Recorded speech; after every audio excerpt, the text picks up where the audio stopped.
तो hello everyone, बात करते हैं निफ्टी फिफ्टी के बारे में कि निफ्टी फिफ्टी अपने ऑल टाइम हाई से ऑलमोस्ट 4,000 पॉइंट नीचे आ चुका है। अब आगे क्या? सबसे पहले चलते हैं, देखते हैं निफ्टी फिफ्टी का क्या रहा आज का मूवमेंट। निफ्टी फिफ्टी 22,124.70 पे बंद हुआ है, जो कि अगर जो हम इसके ऑल टाइम हाई से देखते हैं, 52 वीक हाई से देखते हैं, तो 26,277 पॉइंट, यानी कि अगर जो हम इसके एक मिनट लेट्स हाँ। यहाँ से अगर जो हम मार्क करते हैं, तो हम ऑलमोस्ट ऑलमोस्ट क्या 15 15.5% से ऊपर हम गिर चुके हैं, यानी 16% हम मार्केट डाउन हो चुका है ऑल टाइम हाई से अपने। और जो 4,000 पॉइंट यानी 4,100 पॉइंट समझ लीजिए, हम डाउन हो चुके हैं। अब आगे क्या? देखिए, ये जो 4,000 पॉइंट का निफ्टी फॉल जो है, ये कोई हवा में नहीं हुआ है। ये सिर्फ इस बेस पे नहीं हुआ है कि हमारे मार्केट एक्सपेंसिव थे, हमारे मार्केट ओवर वैल्यू हो गए थे। तो ये सिर्फ एक रीजन नहीं है, इसके काफी सारे रीजन है। सबसे पहला एक रीजन था, जो कि हमारी कंपनियों के जो अभी ये क्वार्टर 3 के रिजल्ट आए थे, इनका जो जिस तरीके से इनकी अर्निंग होनी चाहिए वो नहीं दिखी। इसकी वजह से सबसे पहला रीजन ये है। दूसरा रीजन ये है कि हमारा जो रुपीज है वो गिर रहा है। और तीसरा जो सबसे बड़ा रीजन है वो है कंजम्पशन। कंजम्पशन यानी कि जो जैसा कि हमारी अभी जो बजट आया, तो बजट में वित्त मंत्री ने जो कहा था कि 12 लाख तक पर तो कोई टैक्स नहीं, और ये सब। तो उन्होंने जो कंजम्पशन को बूस्ट करने के लिए इसलिए नहीं बोला क्योंकि वो दिल की बहुत अच्छी हैं या वो बहुत अच्छा सोचती हैं दिल के लिए, नहीं। देखिए, देश में कोई भी अच्छा या बुरा नहीं सोचता, देश में हर कोई कैलकुलेशन सोचता है, क्योंकि ये देश 140 करोड़ की आबादी से ज़्यादा वाला देश है। यहाँ पर आप किसी चीज़ को भावनाओं पे रह के नहीं कर सकते। बिल्कुल सही बात है कि हमें बहुत जगहों पे क्या बोलते हैं, हमारे जो टैक्स है वो टैक्स बहुत कटता है, बट हमें जो उसका बेनिफिट मिलना चाहिए वो नहीं मिलता है। तो उसका एक सबसे बड़ा रीज़न तो ये है कि हमारे देश में जो फाइनेंशियल एजुकेशन है वो लोगों के पास बहुत ना के बराबर है। और जो थोड़े बहुत लोग हैं वो already upper class, top upper class families में आते हैं। तो क्या सरकार का जो सबसे बड़ा रोल ये होता है कि वो जो टैक्स को कलेक्ट करता है, टैक्स को कलेक्ट करने के बाद उनको सही से यूज़ करना और उन ज़रूरतमंद लोगों तक पहुँचाना। बट ये होता नहीं है, क्योंकि जो बीच में दलाल बैठे होते हैं, जैसे कि आप सबको पता है, आपके मोहल्ले में कौन सा दलाल होगा जो हाथ जोड़ के आता है हर हर कुछ साल में, मुझे वोट दीजिएगा, मुझे वोट दीजिएगा। तो ये सबसे बड़ा एक रीज़न है कि हमारे देश का विकास नहीं हो पाता है। और जो एक्चुअल वैल्यू दिखनी चाहिए हमारे हमारे बजट, हमारे ग्रोथ की, वो दिख नहीं पाता है। कुछ रीजंस ये हो गए। उसके बाद ये था कि जैसे ही थोड़ा सा मामला ठीक हुआ, यानी हमें लगा कि निफ्टी 22,000 26,000 से अगर जो गिर रहा है, तो वो एटलीस्ट 23,000 का लेवल या 24,000, ये इस पे यहाँ पर सपोर्ट लेने की कोशिश करेगा, बट हुआ नहीं। एक बार हम चार्ट से देखते हैं। जैसा कि हमने देखा कि निफ्टी, हमें लगा कि 23,000 का लेवल या 24,000 का लेवल निफ्टी होल्ड करेगा, बट वो ऐसा नहीं हुआ। निफ्टी कंटिन्यूअसली गिरता जा रहा है, गिरता जा रहा है, और गिर के अब ऑलमोस्ट 22,000 आ चुका है। जो ये जो सेकंड फॉल था ना, ये यहाँ से जो इस सेकंड फॉल था, इस यहाँ पे जो शुरू हुआ है वो हुआ ट्रम्प जी के वजह से, जो उन्होंने पूरे देश में आके, पूरे दुनिया में आके टैरिफ वॉर छेड़ दिया। और टैरिफ वॉर छेड़ा तो इसकी वजह से जो अभी, खैर उन्होंने इंडिया का नाम तो नहीं लिया अभी तक, बट ऐसी कोई बड़ी बात नहीं है। इंडिया का नाम ले भी ले तो वो पागल आदमी कुछ भी कर सकता है। उसकी वजह से जो हमारे जो एक्सपोर्ट और इंपोर्ट होता है उस पे बहुत सारी दिक्कतें आ सकती हैं। जो टैरिफ वॉर था, ये आदमी है ना, ये सबसे घटिया आदमी है इस वक्त। अभी अगर जो हमारे पर्सपेक्टिव से देखा जाए कि हमारा मार्केट गिरा है, क्यों गिरा है, बाकी ऑब्वियस बात है, अमेरिका ने इसको प्रेसिडेंट चुना है, तो अपने देश के लिए अच्छा सोच के चुना होगा, वो उनकी चॉइस है। बट अभी तो फिलहाल देखा जा रहा है कि शायद यूक्रेन एंड रशिया का वॉर रुक सकता है। बट यूक्रेन और रशिया का वॉर रुकेगा तो ऑब्वियस सी बात है, क्रूड प्राइस जो है नीचे आएंगे। और वो तो खैर दूर की बात है, पर जो सबसे बड़ी प्रॉब्लम है वो टैरिफ वॉर है। जो टैरिफ वॉर को जो लड़ने के लिए टैरिफ वॉर का जो कोई तोड़ नहीं मिल रहा। वो मैं एक वीडियो देख रहा था, अभी एक प्रोफेसर है उनकी बात सुन रहा था, मैं चाहूंगा आप लोग उनकी बात सुनिए एक बार। जो बहुत अच्छी बात कह रहे थे कि उनके टैरिफ वॉर से कैसे बचा जा सकता है। अंदरूनी प्रोडक्शन पे असर पड़ेगा, हमारे किसानों की आमदनी पे असर पड़ेगा, उससे हमारी डिमांड पे असर पड़ेगा। तो इसलिए आप दोनों तरफ से देखें तो परेशानी का दौर हमारे सामने खड़ा हुआ है, और इसी ने भारत काफी सहम गया है। अभी हम उतना स्ट्रांगली बोल नहीं रहे हैं, हम कोशिश कर रहे हैं कि ट्रंप साहब को एडजस्ट करें, पर दुनिया भर में सब लोग कैसे एडजस्ट करेंगे, क्योंकि जी। सबको परेशानी है। और अगर एक बुली के सामने आपने गिव इन कर दिया तो और बुली करेगा। तो इसलिए अगर मेरा ये मानना है कि सारी दुनिया को, बाकी को गठबंधन करना चाहिए, चाहे ईयू हो चाहे इंडिया हो, हम अगर गठबंधन करके हम आपस में टैरिफ कम रखें, और अगर अमेरिका हमारे ऊपर टैरिफ लगाता है, हम उनके गुड्स पे टैरिफ लगा दें, तो हम सब बाकी कुछ बच सकते हैं।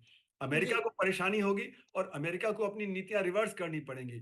तो जो बुली है, उसका जो बुलिंग है वो खत्म हो जाएगा अगर अमेरिका पे नेगेटिव असर पड़ने लगेगा। और लगता है टैरिफ लगाने से उनके दाम बढ़ेंगे, जबकि जब ट्रम्प साहब ने प्रॉमिस किया था कि पहले दिन ही वो दाम कम कर देंगे, जबकि उल्टा असर पड़ रहा है कि जब वहां पे जब दाम बढ़ने शुरू हो जाएंगे, जैसे ही वो टैरिफ जो लगा देंगे कनाडा पे, मेक्सिको पे और ईयू पे और भारत पे। तो इसलिए कुल मिला के दुनिया को एक स्ट्रेटेजिक मूव करना पड़ेगा अपने को बचाने के लिए, नहीं तो ट्रम्प साहब की बुलिंग की वजह से।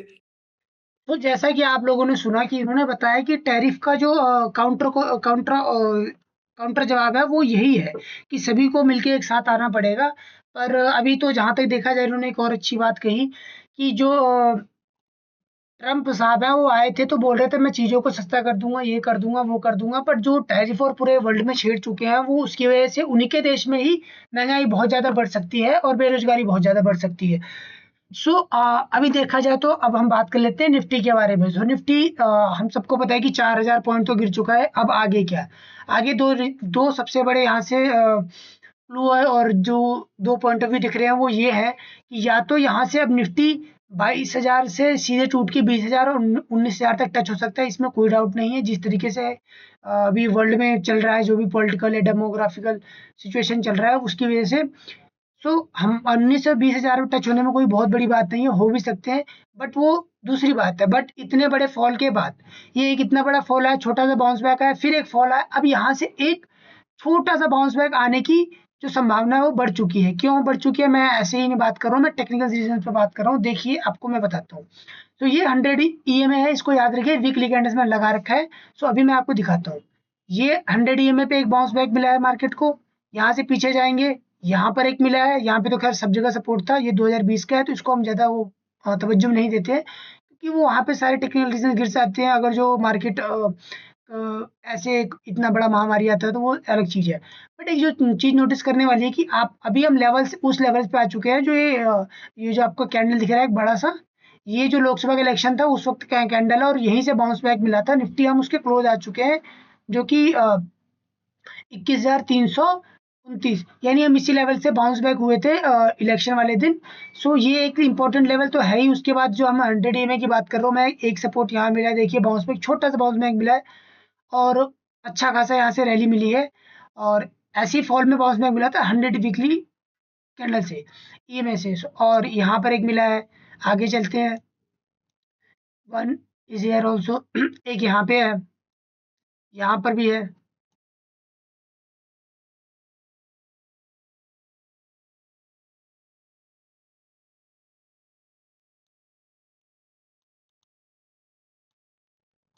और यहाँ पे भी है। सो देख सकते हैं आप कि जैसा कि टेक्निकल रीजंस में दिख रहा है कि अब कहीं ना कहीं छोटा सा सपोर्ट ही लेने की कोशिश करे मार्केट, बट मार्केट में अब एक छोटा सा बाउंस बैक तो आएगा, ये ऐसा लग रहा है टेक्निकल रीजंस पे। अगर जो मार्केट सब कुछ थोड़ा बहुत ये मतलब सही भी चला तो भी, तो ये तो हो गया हमारे जी ग्राफ के रीजंस और चार्ट के। और ये हमारे लेवल्स अपने नोट कर लीजिए कि ये एक जोन है, यहाँ से मार्केट बाउंस बैक कर सकता है। ये जो लॉन्ग पर्सपेक्टिव से बता रहा हूँ मैं, ये ट्रेडिंग पर्सपेक्टिव से नहीं है। ट्रेडिंग के लिए अलग तरीके से सपोर्ट रेजिस्टेंस निकालना पड़ता है, वो अलग वीडियोस में बनाऊंगा मैं। बट ये जो वीडियोस बनाया है, इसका जो मेन पर्पस है कि ये इन्वेस्टर्स के लिए बनाया है। और जैसा कि अभी हम देख सकते हैं कि प्रोफेसर साहब ने भी ये कहा कि ट्रम्प को भी ज़्यादा देर तक वो इस चीज़ को नहीं कर सकते। हर देश में आके 2 दिन में, हर 2 दिन में इंटरव्यू पे आके बोल सकते हैं टैरिफ के बारे में, नहीं। उनके देश में भी प्रॉब्लम आ जाएगी, फिर बहुत बड़ी आ जाएगी, ऐसा नहीं है छोटी मोटी आ जाएगी, तो बहुत बड़ी प्रॉब्लम आ जाएगी। तो ये कुछ रीजंस थे जिससे अब हमें लग रहा है कि निफ्टी थोड़ा बहुत अब एक छोटा सा ही बाउंस बैक या पुल बैक देने की कोशिश करे, जरूर देगा। और क्योंकि चार्ट्स पे भी वैसे रिफ्लेक्ट हो रहा है, और बाकी जो इकोनॉमी में भी है वो भी थोड़ा-सा वैसा ही रिफ्लेक्ट हो रहा है। और अभी जो कल मार्केट यानी फ्राइडे को मार्केट बंद होने के बाद जीडीपी के आंकड़े आए थे, तो जो जीडीपी के आंकड़े आए थे वो तो क्वार्टर ऑन क्वार्टर आए 6.2, अनुमान 6.3 का था।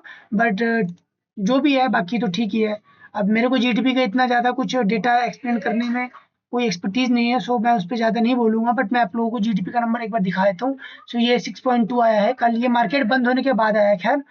और अभी हम छोटा सा कहीं ना कहीं बाउंस बैक की तैयारी कर रहे हैं। और अच्छी बात ये रहेगी कि आपका जो भी इन्वेस्टमेंट है, जो भी पोर्टफोलियो है, उसको बहुत ज़्यादा डर के या किसी प्रेशर में या किसी भी मतलब फ़ियर की वज़ह से मत ही उसको सफल करिएगा, क्योंकि वो आपके लिए अच्छी बात नहीं होगी। क्योंकि जिस दिन ये एफआईआई, डीआई खरीदना शुरू करेंगे ना, ये आप जिन कंपनियों से आज निकल जाएँगे, आज आपको निकलना में भी ईज़ी लग रहा हो कि लग रहा है कि आज निकल जाते हैं जो भी है। बट जब वो खरीदने आएँगे ना, तो ये जो कंपनियाँ हैं, ये खुलेंगी 10%, 12% 15% ऊपर। फिर आप इनमें एंट्री कैसे करोगे? सो मेक श्योर ये टाइम आपका एवरेज करने का है। आप एवरेज कर सकते हो तो कर लीजिए, अदरवाइज जो भी आपका पोर्टफोलियो है, जैसा भी आपका इन्वेस्टमेंट चल रहा है, उसे चलने दीजिए। एसआईपी को चलने दीजिए, टॉप अप करते रहिए। क्योंकि सबसे अच्छी बात है कि आप ऐसे डर के माहौल में सबसे अच्छी बात यही होती है कि जो लोग समझदारी से इन्वेस्ट करते हैं, जो लोग समझदारी से इस टाइम को अपने लिए यूज़ करते हैं, उनको एक अच्छी क्या बोलते हैं, उनको रिटर्न मिलता है अपने इन्वेस्टमेंट पे। और ये टाइम देखिए, बियर टाइम या क्या बोलते हैं अपना बियर स्ट्रेंड, हर हर ऐसा नहीं है, हर इकोनॉमी में आता है, हर एक पीरियड में आता है। बट जो बड़े इन्वेस्टर्स अच्छा पैसा कमाते हैं, वो इसीलिए कमाते हैं क्योंकि वो ऐसे सिचुएशन का वेट करते हैं। और उनको जो अपने इन्वेस्टमेंट को बूस्ट अप करने का जो टाइम होता है, वो यही होता है। सो सबसे अच्छी बात यही होती है कि इस टाइम पे आप जो भी इन्वेस्टमेंट कर रहे हैं, करते रहिए।